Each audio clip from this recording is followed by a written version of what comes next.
Chair, I may appoint officers to assist in the conduct of our proceedings. It is my honor to announce the following convention officers. Assisting as co-chairs are Lieutenant Governor Peggy Flanagan, Mayor Mitch Landrieu, Senator Cory Booker, and Congresswoman Veronica Escobar. Our convention parliamentarians will be former House Majority Whip Steny Hoyer, Roderick Johnson, and DNC parliamentary Helen McFadden. Lieutenant Governor Garland Gilchrist, Harris County Judge Lena Hidalgo, and Congressman Ted Lieu will serve as Sergeant-at-Arms. Louis Terrell will serve as our book doorkeeper, and Congresswoman Barbara Lee will serve as our timekeeper. I'd now like to turn it over to my friend, Chairman Harris. Thank you, Mignon. Hello, Democrats. The Democratic Party is 196 years old. It's the oldest active political party in the world. Every person here is a part of a movement that brings America closer to our goal of a more perfect union. And every convention is a moment. It's a moment that contributes to our movement. It's moments like 60 years ago, when Fannie Lou Hamer told the shocking story of the racist brutality she suffered simply for registering to vote. Or 52 years ago, when Shirley Chisholm ran a historic race for the presidential nomination. Or 40 years ago, when a round-headed boy from South Carolina, the same before you today, watched Reverend Jesse Jackson challenge America to hope and to dream. Folks, all of these moments led us to this transformational moment when a black convention chair and a black DNC chair lead us in nominating a black and AAPI woman to be the next president of the United States.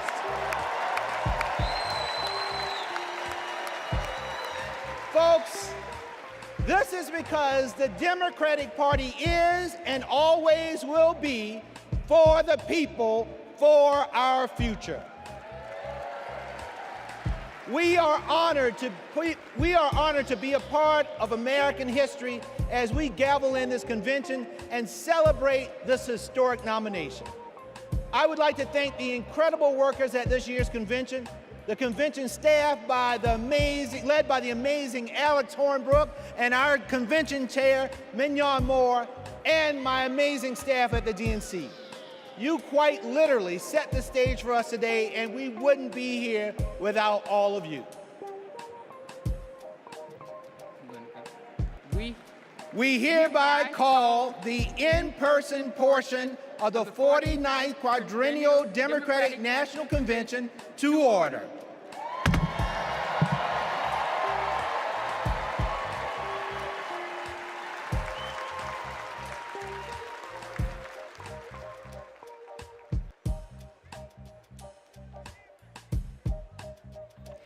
Please stand if you are able for this evening's invocation offered by Cardinal Blaise Joseph Cupich, Archbishop of Chicago.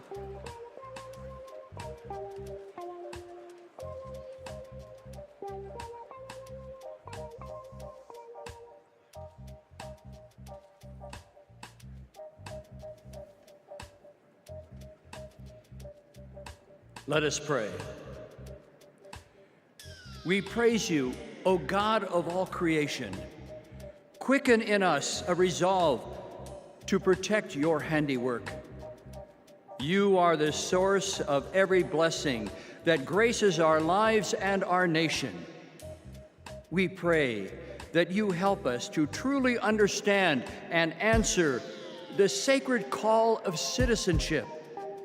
We are a nation composed of every people and culture, united not by ties of blood, but by the profound aspirations of life and freedom, justice and unbound hope. These aspirations are why our forebears saw America as a beacon of hope. And with your steady guidance, Lord, may we remain so today. In every generation, we are called to renew these aspirations, to reweave the fabric of America. We do so when we live out the virtues that dwell in our hearts, but also when we confront our failures to root out ongoing injustices in our national life, especially those created by moral blindness and fear of the other. We pray for peace, especially for people suffering the senselessness of war. But as we pray, we must also act. For building up the common good takes work, it takes love. And so we pray, may our nation become more fully a builder of peace in our wounded world, with the courage to imagine and pursue a loving future together. And may we as individual Americans become more fully the instrument of God's peace. Guide us, Lord, in taking up our responsibility to forge this new chapter of our nation's history. Let it be rooted in the recognition that for us, as for every generation, unity triumphing over division is what advances human dignity and liberty. Let it be propelled by the women and men elected to serve in public life, who know that service is the mark of true leadership. And let this new chapter of our nation's history be filled with overwhelming hope, a hope that refuses to narrow our national vision, but rather, as Pope Francis has said, to dream dreams and see visions of what, by your grace, our world can become.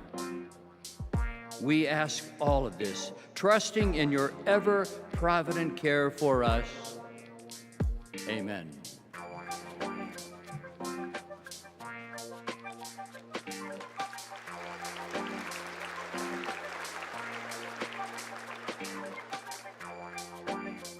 Please welcome Prairie Band Potawatomi, Nation Tribal Council Vice Chair Zach Pamami, and Secretary Lori Melchior.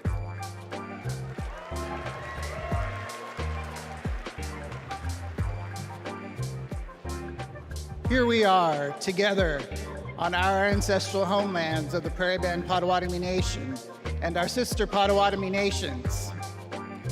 We also honor the spirit of the other tribal nations who traveled westward to this beautiful area. Welcome, 2024 Democratic National Convention, to our homelands.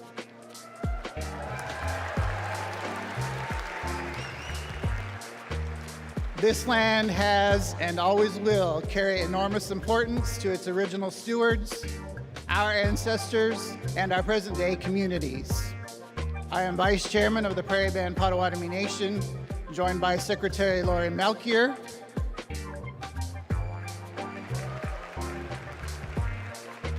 and our nation's Tribal Council, who are also with us in the audience. From time immemorial, our ancestors lived in the Great Lakes region. However, in 1849, an illegal auction by the U.S. government forcibly removed our tribe from our homeland. Since then, we have been working to reclaim it. Finally, this year, the Department of the Interior placed some of our ancestral lands west of Chicago into a trust.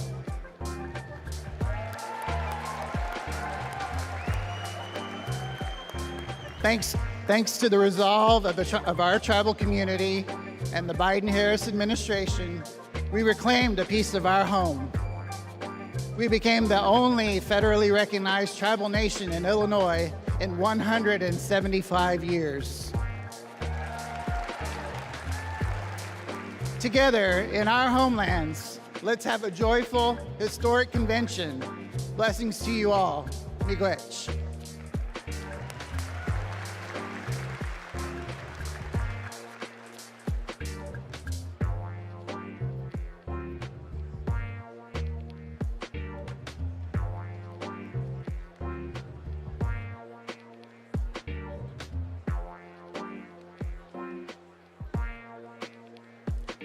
Please remain standing for the presentation of colors by the Illinois State Police Honor Guard.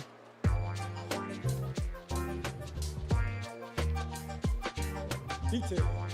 Attention. Carry. Colors.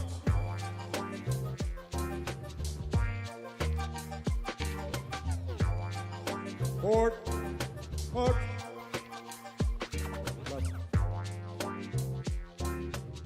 Left.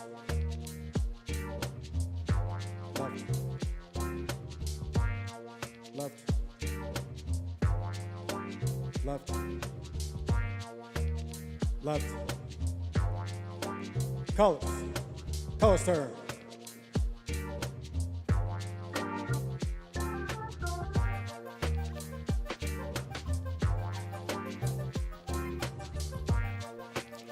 Please welcome William and Charles Harrison from South Carolina to lead us in the Pledge of Allegiance.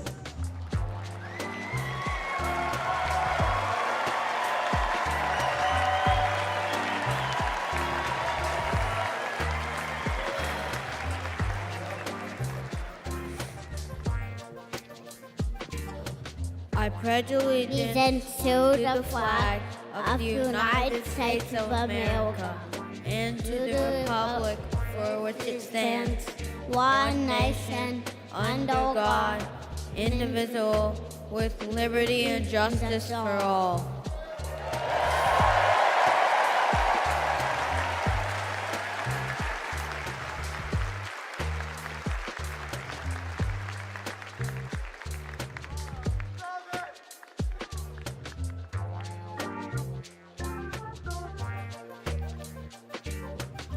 Please welcome the Soul Children of Chicago to sing our national anthem.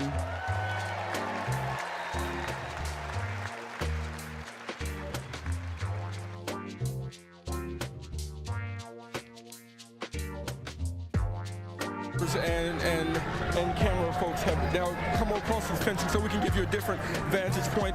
Within the last couple of minutes, Sylvia and Terrence, as you described, we have seen officers put on what appears to have been gas masks, and so the fear now is that they may use some type of deterrent to get the crowd away. Again, on the other side of the fence, if Todd can just turn the camera around, this is where the protest ended. The march ended, I should say, here at Park 567. The group was here for about 30 minutes. Everything was peaceful, no issues at all. But then this fencing that you're seeing right now, several panels of that fencing was torn down before you then saw a lot of people jump the fencing and then start throwing rocks that we've learned at police right now. We have seen a larger response from police. Again, this location, for those folks from the west side that may be familiar, is right outside of the Pilgrim Rest Missionary Baptist Church, located right at Walcott Avenue. I am standing on what I believe to be Washington Street right now. Yes, this is Washington Street, and so we do see authorities, Secret Service agents, police, out-of-state police communicate as well, trying to get a handle on this crowd. On the other side of this fencing, we also see some journalists as well, but even right now, you can see, Todd, turn the camera around just so you can see another group still trying to tear down more fencing. I want you all to see this. This is what we've been seeing for the last couple of minutes. They are resilient. They are not obeying the police's orders. They are not obeying Secret Service orders. They are taking upon themselves with masks on to disrupt, to tear down the fencing, to disobey the security guidelines that have been distributed by the city. Again, at least on this side, we are still seeing a number of Chicago police. Todd, if you can turn the camera to the right, you see dozens of officers. Don't be not mistaken, Chicago police are here and they are ready. This is all strategic by the Chicago Police Department on both sides of this perimeter. They have not moved here yet, to move this crowd, but they will not let them get past this fencing into the United Center. Again, for those unfamiliar with this area, we are probably 2 blocks north of the United Center, where fencing has been erected. As we've just shown you over the last 10 minutes or so, several of the fencing panels has been torn down by these agitators, some with bats in hand, many of them with their faces covered. I will tell you from covering some of these events and caring people is where Democrats will celebrate President Joe Biden and nominate Kamala Harris for President of the United States of America.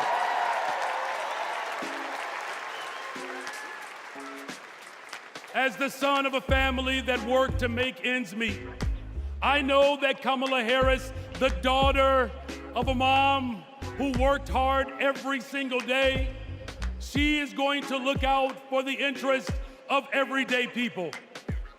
I know that as a fellow former social studies teacher, that Governor Tim Walz will never shrink from standing up for our democracy and for those most in need. And as a black man, raising a little black girl on the west side of Chicago, I know that my daughter Brayden will see not only a reflection of herself in the White House, but she will experience the deepest part of American values. Think about it. What will it take to build the middle class and make it easier for families not only to get by, but to get ahead? It will take someone with toughness to stand up for us. And let me tell you, America, Kamala's got it. What will it take to defend our fundamental rights and our freedoms? It will take someone with leadership who would fight for us. And let me tell you, America, leadership, Kamala, she's got it. And what will it take to defeat MAGA Republicans and move our country forward and not backwards? It will take everyone. And let me tell you all, Kamala, she's got us. From Mississippi to Pennsylvania to Delaware, Kamala Harris, she's got us. From Michigan to Wisconsin to Nevada to California and right here in Illinois, Kamala Harris, she's got us. To the child care workers, to the tip workers, Kamala Harris, she's got us. And to make sure that this country ensures that families will have access to real affordable housing, to create a pathway to the American dream, Kamala Harris, she's got us. Together we can build a better, brighter future. And there's no better place to start that than right here in the greatest freaking city in the world, the city of Chicago. God bless you all. Thank you.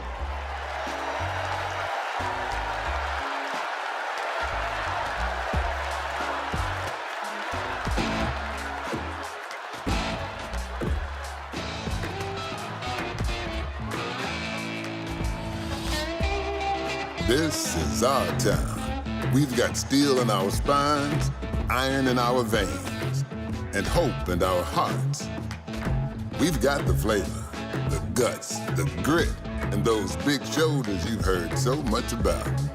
We're a bold city, a proud city, a who you callin' second city, where 77 neighborhoods are one. A city of giants, a city with heart, a city with heroes, a sweet, sweet place to call home. We were born ready, baptized by fire, tireless, tenacious, tested, trusted. And like someone else we know, when we fight, we win. We're ready to rise to the challenge, to rise to new heights. Rise, rise, rise, up, up and away we go. We're ready to scrape the sky and reach for the stars. to stand tall for tomorrow, to witness greatness. We ain't going back. We've got big things to do, big shoes to fill, big dreams to realize. We ain't afraid of nothing.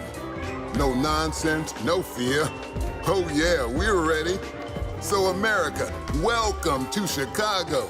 We've got our dancing shoes on. We've got our game faces on. America, we look like you, sound like you, work like you, dream like you. We feel you, America. We see you, America. Hey, make some noise so we can hear you, America. Welcome to Chicago.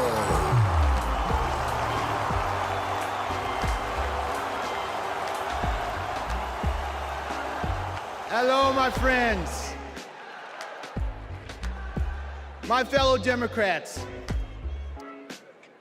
I started my journey to this stage in 1988. I was 12 years old, and my family was watching the Democratic National Convention. Now, to be honest, I wanted to watch something else. But we all knew when my grandfather sat in his chair, the TV was his. But folks, when Reverend Jackson came on, I paid attention. A black man from South Carolina, raised by a single mother. That was me. And as long as I live, I will never forget what he said. He challenged young people to hope and to dream. So that's exactly what I did. I dreamed big, I worked hard, and I never lost hope.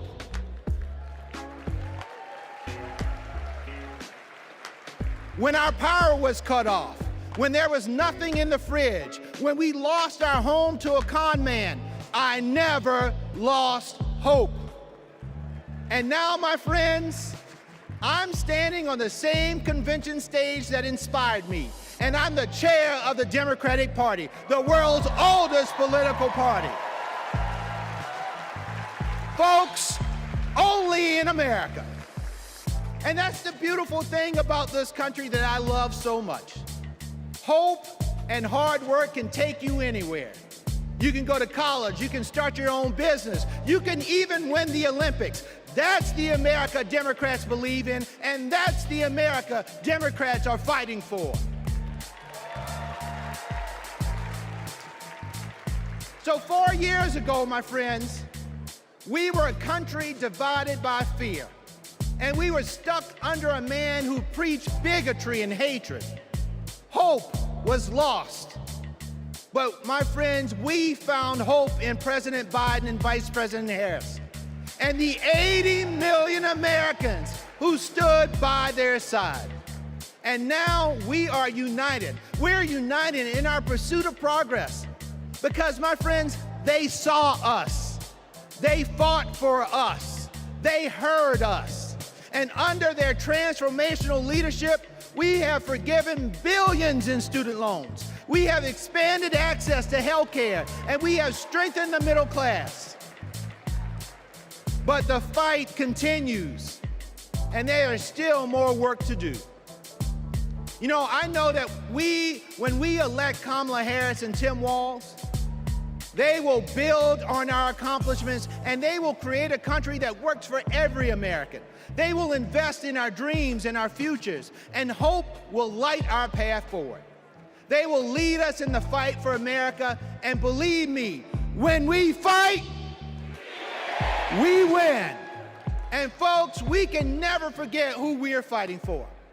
This election is about Americans who are watching right now, wondering who's gonna finally pave that dirt road, or make it easier to feed their family, or get medical bills under control. This election is about those who believe anybody can achieve their dreams if they work hard and trust in the endless possibilities of America. This election is about communities who need to see that hope and joy will always overcome fear and chaos. This election is about every little boy inspired by a party chair who looks like him and every little girl who will finally see a president who looks like her. My friends, we are paving a path for them. We're working toward a brighter future for them, and we need each and every one of you to join us. In my beloved home state of South Carolina, our motto is, while I breathe, I hope. Folks, I believe in the power of hope, but it's going to take more than hope to win this election. So in the next 78 days, our motto can't be just, while I breathe, I hope. It must be, while I breathe, I vote. Because that is how we make hope real for all of America. America, let's vote for Democrats up and down the ticket. Let's save our democracy, and let's vote for our MVP, Kamala Harris, and our coach, Tim Walz. Thank you all so much for being here. And now, it is indeed my pleasure to introduce our next speaker, who will be co-chair for tonight. This is a young woman who is the current lieutenant governor of the great state of Minnesota. And when Tim Walz becomes vice president, she will become the first Native American governor in this great country. Folks, let's welcome Peggy Flanagan.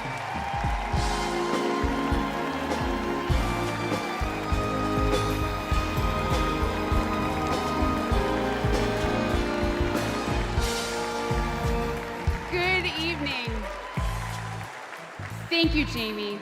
As we gather together on this historic night, we remember those who came before us, who fought and prayed this moment into existence. The suffragists and the abolitionists, the activists who fought for our rights, the leaders who paved the way for us all. Their courage and conviction shaped the course of history. Their memory reminds us that the fight for freedom always passes from one generation to the next.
You know, I've seen a lot in my lifetime. I was just 22 years old when Fannie Lou Hamer made her presence known at another Democratic convention. It was in 1964 in Atlantic City, and she arrived with a group of black delegates from Mississippi. And she simply asked that her delegates be seated in place of the state's all-white delegation. She told the people in the room about the violence she suffered at the hands of white police because she, a black woman, had demanded her right to vote. When she finished, she asked the country.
Please welcome President and CEO of the NAACP, Derek Johnson, and President and CEO of the National Coalition on Black Civic Participation, Melanie Campbell.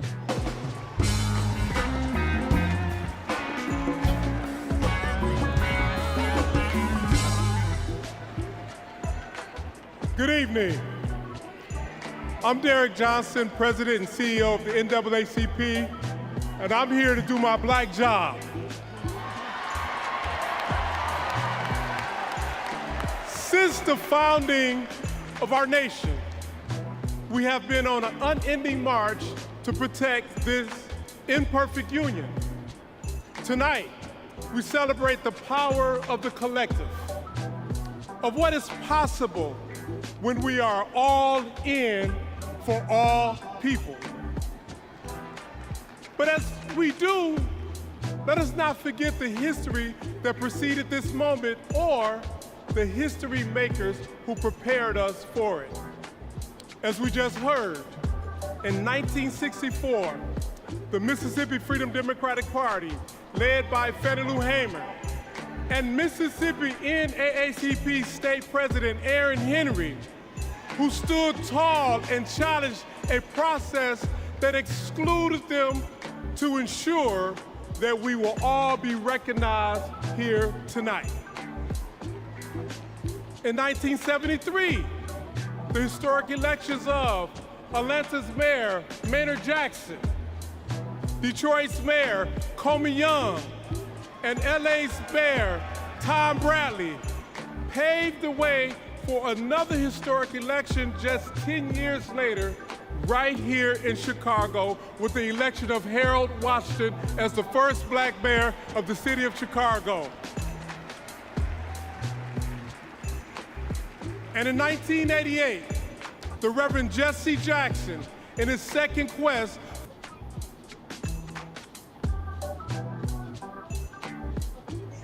that helped to build civilizations. And they're our ancestors, so we want to honor them by pouring libation for builders of civilization. When I pour the water, you can please say, Ashe. You pour libation for our builders. Next, we like to pour libation for our royalty, the great kings and queens who contributed a lot to the civilization of the world, and especially to people. Some kings and queens like Queen Nzinga, King Sundiata Keita, and many, many others. A lot of times the world only likes to recognize the king and queen in Great Britain, but our kings and queens predate them by centuries. So we pour libation for our royalty. Next, we pour libation for our ancestors and our family members who suffered and died in the transatlantic slave trade, many of whose bones still lie at the bottom of the Atlantic Ocean. Some of them resisted on those ships, and some of them jumped overboard because they didn't want to suffer what was coming. So we pour libation for our ancestors who suffered, died during the transatlantic slave trade. Next, we pour libation for those who suffered and died on plantations all over the world, working for free, which is what reparations is all about. Our ancestors built cities, universities, and edifices all over the world, as well as picked cotton and sugarcane and all those things on plantations. So we pour libation for our ancestors that suffered during those slavery times. Next, we pour libation for our freedom fighters, those who resisted, who fought against racism, who fought against injustice, who fought against oppression all over the world. And some of those same ancestors began the fight for reparations. This is a very, very old fight. Our ancestors have been struggling with this fight for many years. So we pour libation for our freedom fighters. Those like Dr. Conrad World, Anderson Townsend, Nat Turner, Denmark Beasley, Malcolm X, Marcus Garvey. There's so many I could stand here all day to name them. but we pour libation for our freedom fighters. Next, we pour libation for our artists. I'm an artist, and many artists in Chicago have contributed all over the world, have contributed to what makes us human, to civilization. They've also continued our struggle through the art. The artists have dedicated their lives to our struggle, to the freedom of our people. So we pour libation for artists, drummers, dancers, singers, writers, fashion designers, poets, all of those artists, we pour libation. Now we'd like to pour libation for our own personal family members and loved ones who have gone on. And it's very important that we keep that circle unbroken by remembering them, by calling their names. So I ask that you please call out the names of some of your personal family members who have transitioned, who have gone on, so that they can be refreshed and we can let them know that we still remember them and we still love and honor them.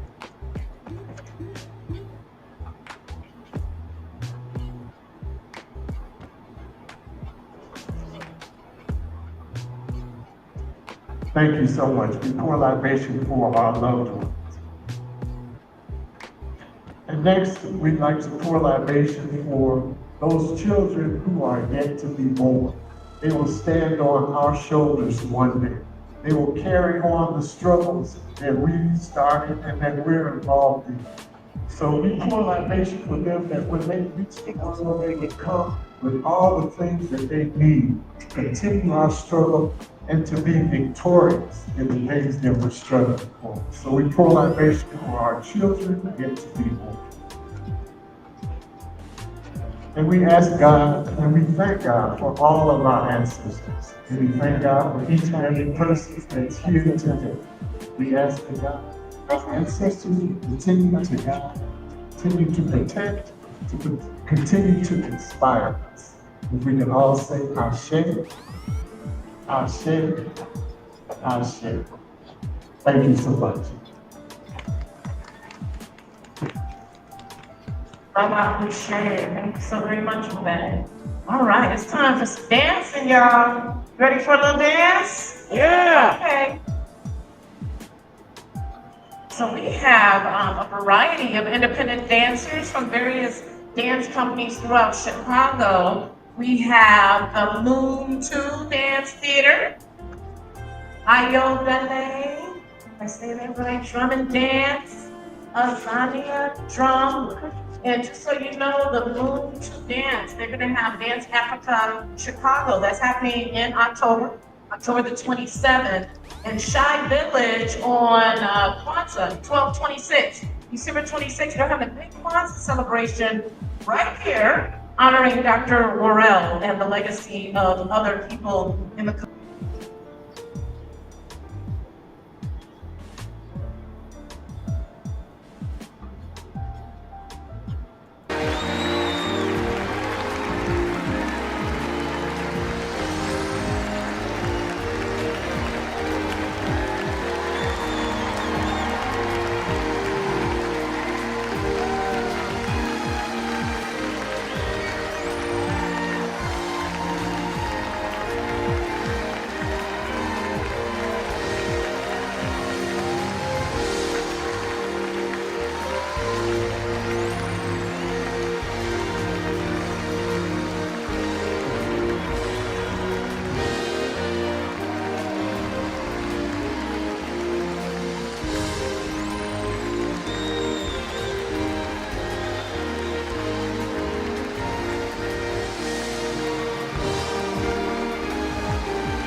Yes,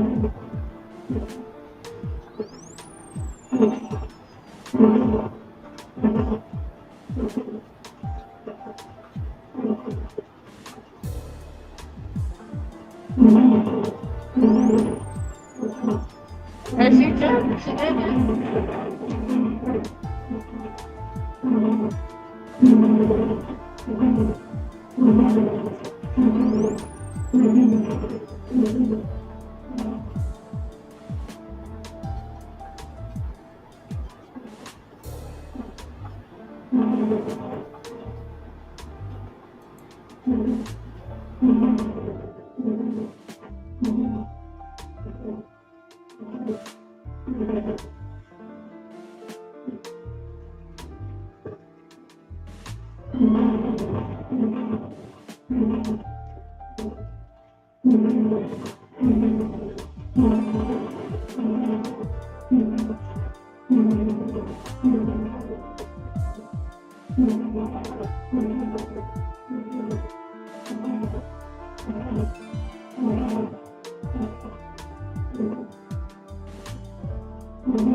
Yes. Love it. It's better than the DNC, ain't it? Way better, right? Glad y'all came out to the South Side tonight. I'm having a great time. I can't go too far. You having a good time so far? Yeah. I just feel like I'm connected to the ancestors, like on some real stuff. I absolutely love it. Okay. $1,000 gift card to the Rook Place. Someone's gonna walk away with that tonight. Get you some new furniture, some new front room furniture, new dining room set, something. Whatever you choose to buy, $1,000, that's a lot of money. It's a good look. At this time, this brother's so talented, he's so deep too. Can't wait to enjoy what he's coming up with. One time for the great Black Ice.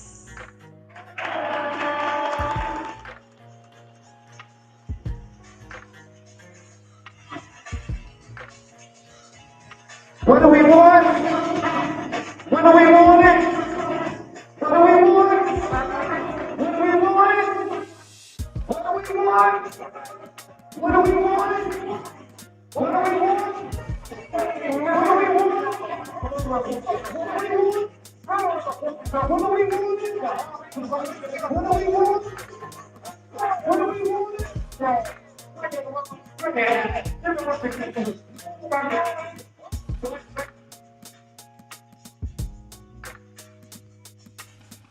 Put our hands together for all my brothers and sisters who have fought the fight and couldn't see today. So when I say get your knee off my neck, I need you to say I can't breathe. Get your knee off my neck. 400 years of disrespect, inequality, and it's bothering me, but they're not listening. The only time they seem to pay attention is when we're out there looting and breaking something. But they're too blind to see that this is live on TV. Unscramble the line, straighten the antenna. Let's go back to 1619 Virginia, America. This is when we stepped on the slave ships and stepped on the auction block. Sold to the highest bidder like livestock. Since that moment, we've been playing on two separate fields to two different clocks, and you got the nerve to use your stopwatch. How am I ever going to catch up to you when you had a 400-year head start? Back then, it made it unlawful for us to read, but now they're trying to make it unlawful for us to breathe. So a knee off my neck. Then in 1863, we thought that we were free. But Galveston, Texas denied our freedom for 2 more years. This is why we celebrate Juneteenth, our Independence Day. But let's fast forward to May 31st, 1921. A mob of white men with guns and white sheets burned down over 1,200 homes in what will later be known as Black Wall Street. And you wonder why. The unemployment in my community is so high. It's because of that knee. Get your knee off my neck. Can't breathe. The odds have been against us since the day that we were born. And some of these racists are trading in their white sheets for black robes, suits and ties, and police uniforms. Let me clarify. Like the queen right here, all cops are not bad cops. But when you stand there and watch, look at your watch while 9 minutes and 20 seconds go past. Knee or neck, I can't breathe. Then the good cop becomes just as guilty as the bad cop. As a matter of fact, that makes you an accessory. I think they love to see black men wearing accessories like hands and cuffs and chains. Since slavery, we've been beaten, whipped, handcuffed, and chained. And this is a stain on America's history. When will it change? America. We still haven't forgotten your original sin. And the reason why America was so great back then is because we were her human cotton. So when you say, let's make America great again, Trump, are you saying that you want us to go back to picking your cotton again for free? We had no choice because of that meeting. This is something that they tried so hard to avoid. Well, today, we want justice from Emmett Till to Jacob Blake to George Floyd. Get your knee off my neck. I can't breathe. That's that piece, y'all. Let me know if it's too strong now. There gotta be some accountability. You're talking about, and we just started from 1619 on up into today. We're not even talking about the late 1400s. There has to be some accountability.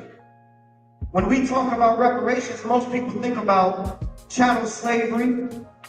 They think about Jim Crow. They think about the lynchings. But you know how many unfair and unjust laws were passed to make sure that your and my people were incarcerated?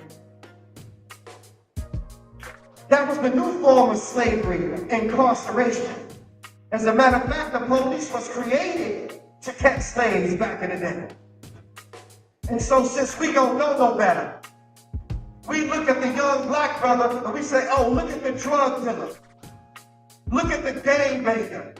They got guns and they shoot. Don't you know that there's no gun manufacturing companies in the black community?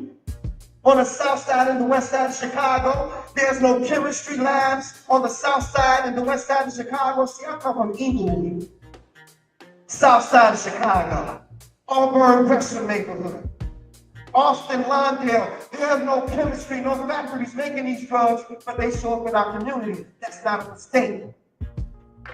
And so just as much as we hold America accountable for the injustices that were inflicted on our people for almost 400 years, we gotta hold our own selves accountable. Because no one makes you do anything. You gotta do that yourself. But we're so brainwashed that the Ku Klux Klan ain't got to kill us no more. They done created us as the new killers of ourselves. So somebody say Chicago. Chicago. Chicago. We had over 1,000 people shot this year. Do your math, it's more than double the days there are in a year mothers fear their babies not making it home from school. Unemployed brothers, they got time to look for a job, but got time to be on Facebook, Instagram, and Twitter, acting a fool.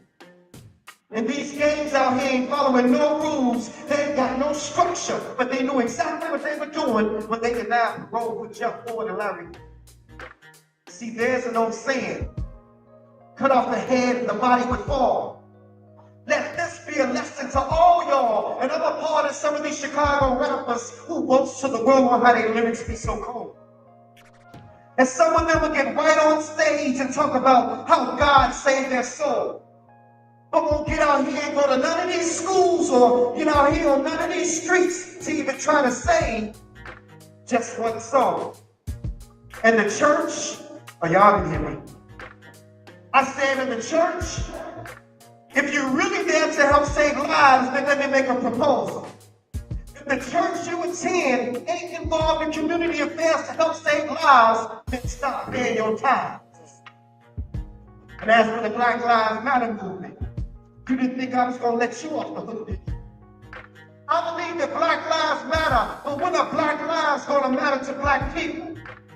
March in the hood like you do downtown. Step down some of these gas stations and liquor stores that become breeding grounds for our babies to get shot down like you do those businesses on Black Friday downtown. Chicago, home of the future world champion WNBA Chicago Sky. Home of the Monsters of the Midway.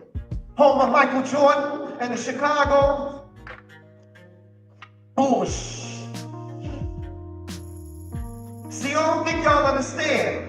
What's going down in Chicago, it's always been about land, and I recognize the hustle. But did you ever know that as soon as they tore the projects down, the crime rate in Chicago doubled? Displace these gangs to go live where those gangs live.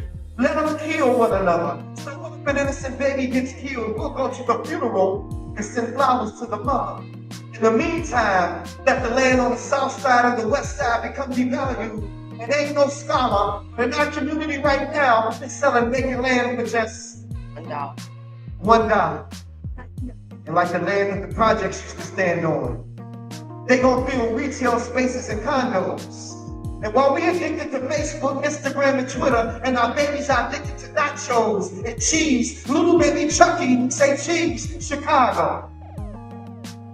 We had over 1,000 people shot already this year. And we all have a responsibility to come out of the nightclub and get in these streets. Come out of the four walls of the church and get in these streets. Get off of your social media soapbox and get in these streets. See, we all like to talk, and we love for our voices to be heard. But when are you going to realize that it's your action that speaks louder than your words? That's that piece, y'all. What do we want? What do we want? What do we want? What do we want? What do we want? What do we want? Thank you so much. Thanks, I told y'all that brother deep. You need a church of inspiration, sir. I'm thrilled. I'm thrilled to proudly reaffirm Tim Walz as our Democratic nominee for Vice President.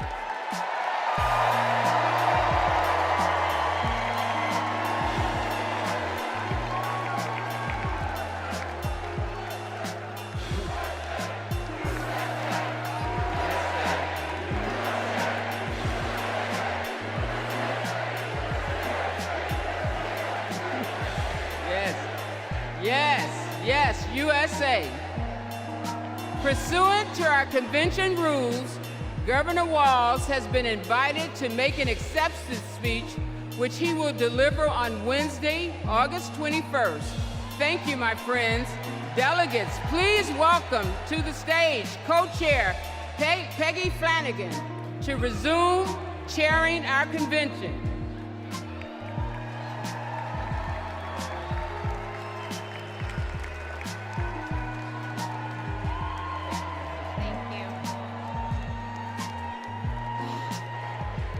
Thank you.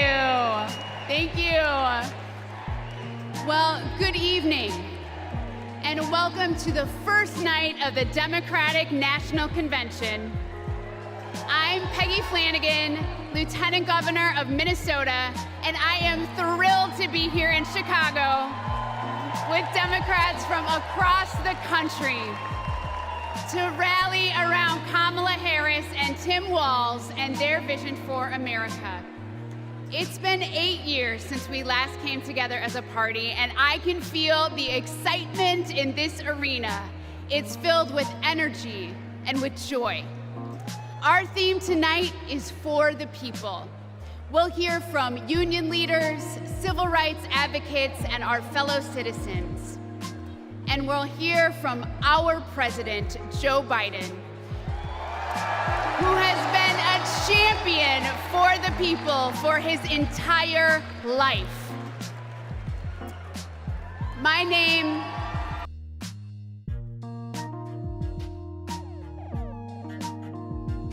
who was also involved with putting this whole thing together, because without him, I really don't believe none of it would have happened. He was a co-sponsor, the #1 for reparations in the city of Chicago, and that's the all-time great Dr. Conrad Ward. We are in the thanks right now. And for those of you that don't know, if you didn't have it to perfection, he would challenge you and tell you go do it again. So he was that type of person to push you further. So we are honored to keep his namesake and to be in his namesake track and field. He was a real brother. He was a Black nationalist. He was an activist. He was an educator. Yes, so we are proud of that. Yeah. And if it wasn't for him kicking that Chicago resolution back, now it was voted on back in 2020 when the reparations resolution was first passed in the city of Chicago. So Conrad challenged that resolution with some of the greatest: Cam Howard, Richard Boykin, Dr. Willie Wilson, and Alderman Roger Sawyer. So he would challenge it and kick it back every time it came to the forefront if it didn't make sense. So when he gave it the stamp of approval, that's when it was lobbied in city council, and it passed 47-2. Yes, clap it up. And so we're here today to honor him. We thank you all for coming out. Yes. And we have one more great accomplishment that just happened this year in June of 2024. Would you like to make that announcement? Okay, so our wonderful mayor of Chicago, Mayor Brandon Johnson, actually on June 17th, signed an executive order where we were all here, the community partner on stage. He signed an executive order 2024-1, establishing the reparations task force with $500,000 in the budget. That is just Now, so many people get confused and say, well, $500,000 is not enough to pay reparations. We know that. That was not to pay reparations. It takes money to get the plan moving. So we created a task force, and he put it in an office that's already existing. What's the name of the office that we're working with? The Office of Equity and Racial Justice. Absolutely. And so with that $500,000 through that office, we will gather a task force within the city of Chicago of great people that will work on behalf of actually writing the plan. This is not a study. It's time to tackle the racial profile laws and all the hurt and harm that's been caused to our people in the city of Chicago since I can remember, and I'll be 60 this year. So it's time to correct that, and that's what this reparations plan will do. We will address the racial profile laws, Blacks participating in only 1% of the contracts, our devastating communities that has been intentionally disinvested in. Our Black youth are dying at an all-time rate. Most of our communities in the city of Chicago has been labeled the most dangerous, not only in the United States, but in this country. And that was a report that was put out back in May of 2024. And that's because of all the neglect, intentional neglect that has happened during the administrations prior to this one. So I thank God that this administration, first of all, Mayor Brandon Johnson apologized for all the harm done from prior administrations. He apologized. It's part of the repair. And now it's time to redress Black people, because we're kings and queens. And that was we was no longer treated like that. It was something about. By international standards, that apology is big. Yeah. And it is one of the components of for reparations. Absolutely. By the United Nations. So we know this room should be crowded, but we know God makes no mistakes. And all it's all intended to be would be here, but this movement will continue. And our message to the DNC, the National Democratic Convention, you're here in Chicago, you want the Black vote. Well, we're saying you have to earn the Black vote. Absolutely. We will no longer be taken for granted. We will not vote for you because our ancestors and our forefathers did it. If you want our vote, earn our vote. Reparations. What is it now? Reparations. When do we want it? Now. Thank you. Yeah, thank you. Thank you, God. Thank you, Lakeisha and Beatrice. We appreciate you so much. And I just want to say real quick, we have two of our family members here that you will hear from tonight. Mr. Oscar Morrell, you'll get a chance to hear him speak tonight. And we have his daughter, Sabina. That was the African dance team that I just fell in love with. So they're here tonight and they will be honored and you will get a chance to hear them speak. Thank you so much. Here again, and right now we're going to hear from Mr. Maurice Woodard.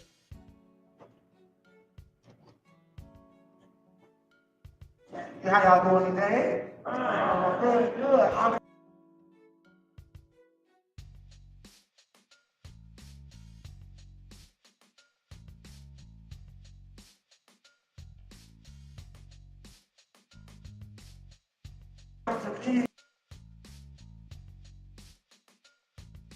Here, I'm first, like was said before me, I'm gonna give y'all history lessons. I think y'all know. We owe reparations, and what we do at Evenly Organized, we beat the street, we knock doors. So I'm here today to invite everybody to an action for reparations. We're located on the west side of the West Side Justice Center, about 1.5 miles away from the United States. So that's where we organize the Black and formal economy, locked up, people have to hustle. That's what we do it for. And what we heard from our people is we want to stand up for reparations. There's a lot of people coming to our city and our Black neighborhoods, marching for a whole lot of things. I'm free to land, ceasefire with those people. We want to stand up for us. And we feel if you come to our city, you got to hear our voice. So the plan is to mobilize 1,000 people. We've been working on it all year. We're going to be marching from the west side, down California, up Madison to Western, right to where they got their perimeter set. We're going to get as close to the United Center as possible. And the goal is, exactly as was said before me, y'all want the Black vote, y'all got to earn it. Y'all can't just come to our city on supertime, not hear from us. So come over to this table, we got all the information, the logistics written down. Join us Wednesday the 21st on the west side. We meet up at 10, we marching on the DNC to the more reparations and make sure they hear Black Chicago. Thank you.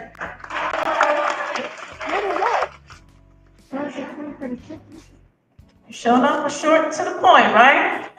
No, that's right, Maurice. Okay, at this time, we are going to hear from Dr. Akila Makaram. Give her a round of applause as she comes. Thank you.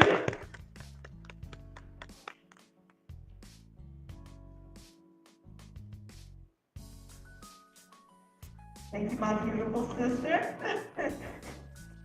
I didn't hear my song. Oh, what's your song? One Moment in Time by Whitney Houston.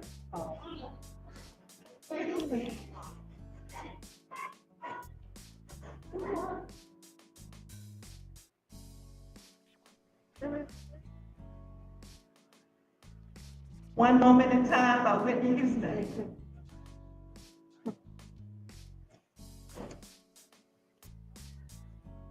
How's everybody doing?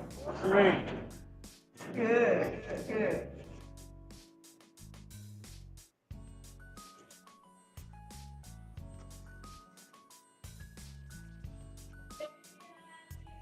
All right now, help me. Right.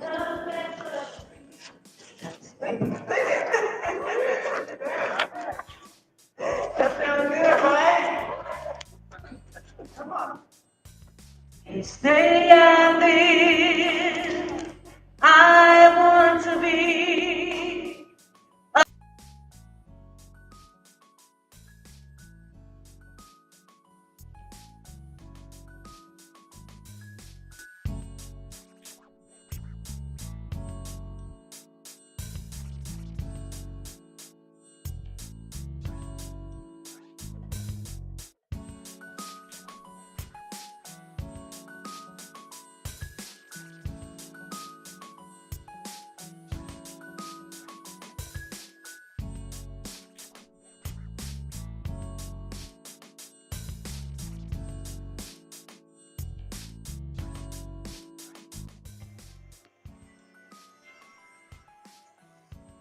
Day I live, I want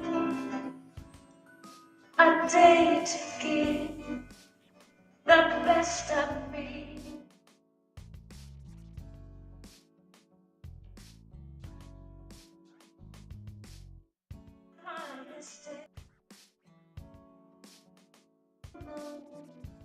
I run my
Okay, as my beautiful sister said, I am Dr. Akila Karam. I am the president of the Afro-Descendant Nation. Thank you. The Afro-Descendant Nation was established under the leadership and guidance of the Honorable Silas Muhammad. Knowing that we have our differences, we sought to establish a government that we could all live in and enjoy as a people, as an Afro-descendant people, which I will share that definition with you shortly. In our pre-DNC event last night, the Afro-Descendant Nation, the NCOBRA Chicago chapter, and Reparations United asked the DNC, the Democratic National Convention, to add reparations to their agenda. No one is speaking for us, so the Afro-Descendant Nation is speaking for running for us, our people. Thank you. In April of this year, at the United Nations in Geneva, Switzerland, at the Permanent Forum on I recommended to the states, to the permanent forum, those distinguished officers of the permanent forum, that they recommend to the United Nations that the member states, the United States and the other member states, let our people know that we are Afro-descendants. And they are calling us Afro-descendants, and they are conducting studies on us as Afro-descendant people. But my people here in America don't understand or know, are not aware that they are Afro-descendants. So we are Afro-descendant people, and we're recognized as Afro-descendant people globally. Now it's time for us to wear our identity and take it on for us as a people. All other people have their identity, but ours has changed approximately 6 times, I know, in my lifetime. So Afro-descendant is our great unifier. It will unify us regardless of religious beliefs, regardless of ideologies, or any other beliefs that we have. I would like to share that definition with you at this time.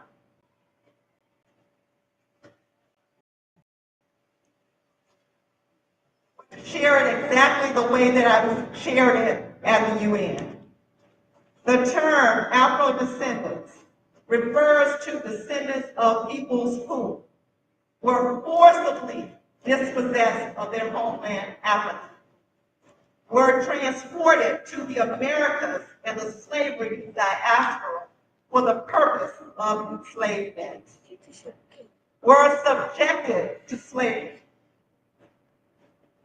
were subjected to forced mixed breeding and rape, have experienced through force the loss of mother tongue, culture, and religion, and or have experienced discrimination due to lost ties or partially lost ties from their original identity. Our identity as a people was forced out of our enslaved ancestors. So we were without an identity, a nationality, and we have been absorbed here in America, where our people and people worldwide not know that we are a people here, because African American keeps us absorbed in America. We are no longer the true Africans that left, or not left, excuse me, was stolen from Africa. We are no longer that person. And we're definitely not of European descent. But we are those people of African descent who are Afro-descendants that fit that definition. And we ask the United Nations to make sure that these member states start letting our people know wherever we are that we are Afro-descendant people. How many of you in the room today are Afro-descendant according to the definition? Thank you. So we are running a plebiscite, the Afro-descendant nation is, and that plebiscite, you can decide on what you want. To say here in America, if you want to leave America, get a land of your own. We need land that we can call our own for sure. Some territory here while we're here, and if we plan to leave here, we need that territory as well. So that plebiscite number, if you can, take out your phones at this moment. Take out your phones at this moment and text reparations with an S. Reparations with an S to 877-506-2184. Again, that's reparations with an S to 877-506-2184. 2184. And we have some flyers going around too, if you missed the number.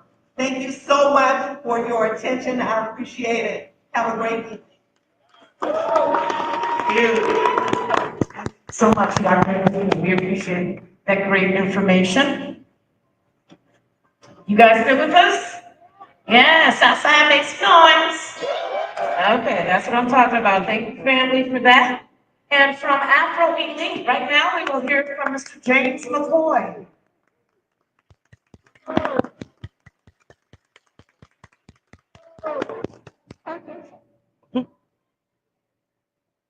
First off, I want to thank everybody for coming. I want to thank you all for being here. I want to thank you guys for the opportunity to speak. I appreciate that. We're all here because we believe in a cause that's going to save this city, that's going to make the lives of Black people in this city better than it is right now. Our people, despite the semantics of what you prefer to be called, our people, the descendants of American slaves, built this entire country. This entire country, not just a city, not just the South. There would be no Chicago had there not been slavery in the South. There was slavery in the North. There was slavery in New York. There was slavery all over in some way or another. In some way, directly or indirectly, the entire country was built off of slave labor, off of hundreds of years of oppression, subjugation, murder, rape, torture of our people. No reparations, none whatsoever. We tried to build our own societies, which we have. We became successful. What did they do? Did they leave us alone? No, they actually went there, they flooded some, they burned some to the ground, they stole some with eminent domain, they ran highways through some. And they keep telling us the problem is not them, the problem is us. The problem is the fact that we don't work hard enough. The problem is the fact that we need to pull ourselves up by our bootstraps, the same bootstraps that they burned down to the ground, because that's what they did. We need to pull ourselves up by our bootstraps. We need to buckle our pants, stop sagging, stop listening to this hip-hop music. We need to speak properly. Don't speak in this ghetto slang. Stop complaining. I mean, we built everything they have. They wouldn't have anything. Chicago wouldn't exist had it not been for us. New York wouldn't exist had it not been for us. Nothing would exist. Railroads, nothing would exist had it not been for us. And every time we get somewhere, we get stripped from the bottom. We're the first fired, last hired. We don't get business loans. They take our houses away. We get falsely incarcerated. The government of the United States of America plants drugs and guns in our community. It locks us up and tells us, well, we didn't make you take the drugs. We didn't make you sell it. Here we put it there, but that's your fault. So you just gotta live with the consequences of what you do. And it's about time. It's about time that enough of us, and I'm so very glad to see that enough of us are saying, you know what, all of the damage that you guys have done to us, you guys need to pay us for that. All of the wealth that you guys are living off of, you guys need to pay us for that. Because that really doesn't belong to you. That belongs to us. It really doesn't belong to you.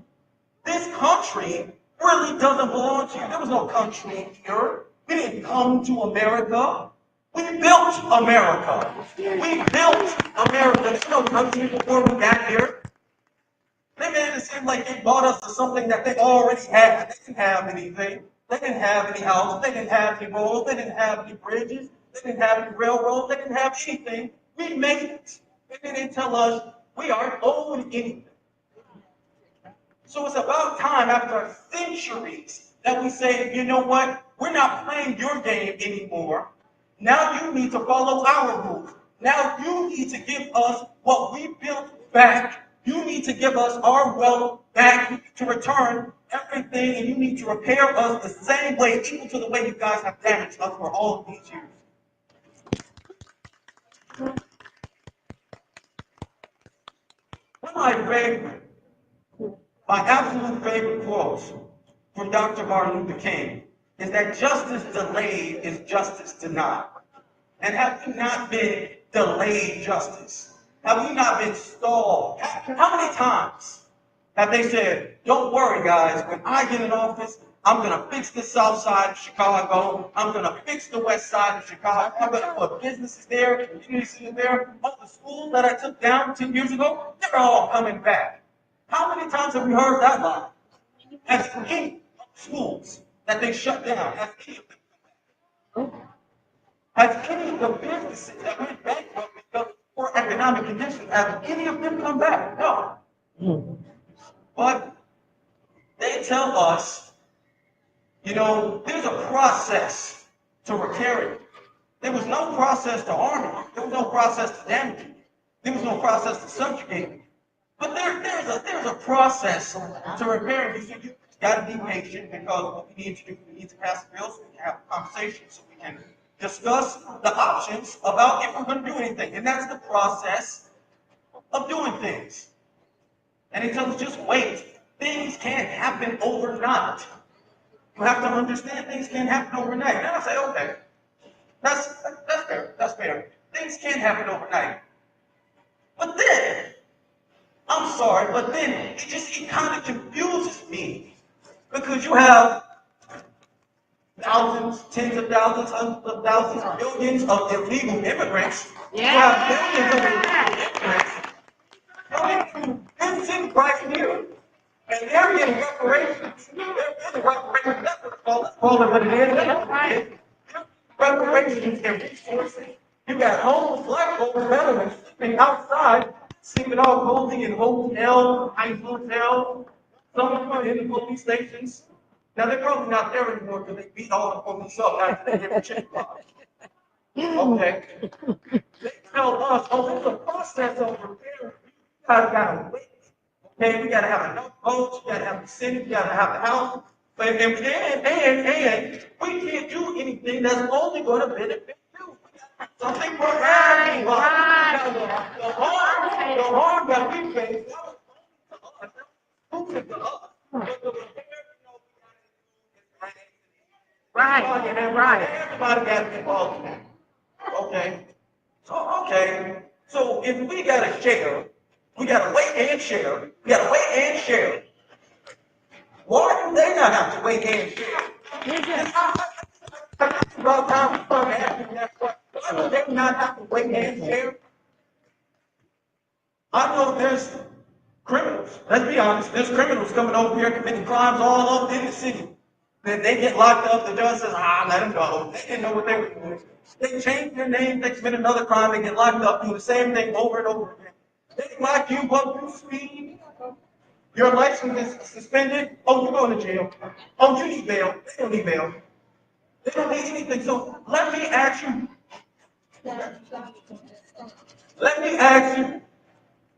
Justice delayed and justice denied. How long are we going to wait? How long are we going to compromise? How long are we going to say, well, let's hope that that dang little thing, that wink and a nod, is going to help us? I say no support at all from anything whatsoever. Right now, to do something like they have been for 4 years, and they have not done anything. I'm not saying he should support them, vote for them. Kamala's here trying to vote, support them and vote for them, and then hopefully get an IOU. Do something now. Do something before November, and we'll see about it. You need to do something right now today. Because if you don't do anything, you're not getting any support from us. Ladies and gentlemen, thank you.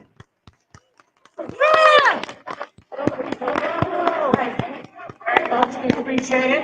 We're going to take a slight, not really an intermission, but we just want you to get up and move around. You've been so patient with the different speakers and such. If you want to come up here and take a picture with this nice backdrop, so you can have for your collection, because today is a rally. We want you to be fired up, okay? So we want you to go home with something that you can share with the rest of the family. Drop that DJ, okay? Go ahead and get up. You want to dance, move around a little bit? I'm Joyce Beatty, and I'm proud to represent Ohio in Congress. I was born in the Buckeye State, and I've never left. Now, J.D. Vance likes to talk about how he's from Ohio, but as soon as he could, he ran away to Yale and Silicon Valley, cozying up with billionaires while trashing our communities. J.D. has been our senator for 18 months. And what has he done for hardworking Americans? Nothing. He's been busy writing the foreword to the book from the Project 2025 guy. While J.D. and Donald Trump have been sharing conspiracy theories from the darkest corners of our internet, Kamala Harris and Joe Biden have been busy expanding access to the internet, while the other guys have been criticizing women without children. Joe and Kamala have been expanding the child tax credit. And let me just tell you, cutting the poverty rate for our children. Kamala and Joe Biden have been also at the same time reducing the price of health care for our seniors. And yes, securing a cap of $35 on insulin. And as J.D. and Trump, they want to take us back to the past. Kamala and Joe have been bringing the jobs of the future to America today. With the CHIPS Act, a $280 billion investment. And that's not just a big number. It means new semiconductor plants and thousands of good-paying jobs. You see, I worked with Kamala to pass it, and I saw her leadership style up close, a rare combination of brilliance, legal expertise, and patience. You see, it's simple. J.D. and Trump like to talk about states like Ohio, but Kamala and Joe actually get stuff done for us. And so does our next vice president and my good friend, Governor Tim Walz. You don't want to be trying to say. It's a very important thing. Hey. We bring our vendors. Very everywhere. Make sure you check them out. Grab a card and network.